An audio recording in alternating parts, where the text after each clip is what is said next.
मालदा महिला सुरक्षा समेत जिले की कई समस्याओं के विरोध में मालदा जिला मजिस्ट्रेट कार्यालय पर कांग्रेस के प्रदर्शन को लेकर काफी तनाव है। पूरी खबर देखिए, देखते रहिए TNI 24। कांग्रेस के डीएम कार्यालय घेराव कार्यक्रम में छात्र परिषद के जिला अध्यक्ष आसिफ शेख ने छात्रों की विभिन्न मांगों को लेकर मालदा शहर में जोरदार जुलूस निकाला।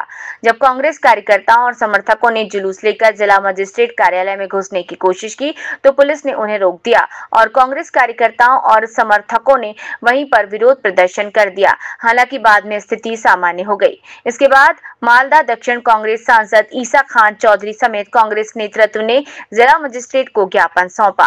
इससे पहले कांग्रेस नेतृत्व ने शहर के पोस्ट ऑफिस चौराहों पर मंच बनाकर विरोध सभा भी की। मालदा से रामचंद्र मंडल की रिपोर्ट।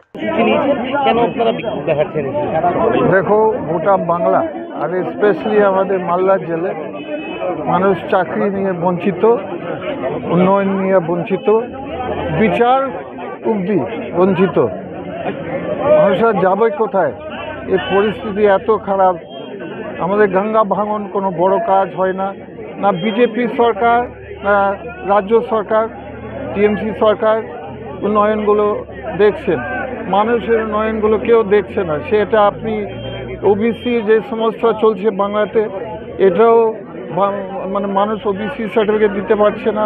মালদা এয়ারপোর্ট 9 বছর আগে একটা MOU সই করেছে রাজ্য কেন্দ্র, ওখানেও কোনো উন্নয়ন আগাচ্ছে না, ওইরকম আটকে আছে।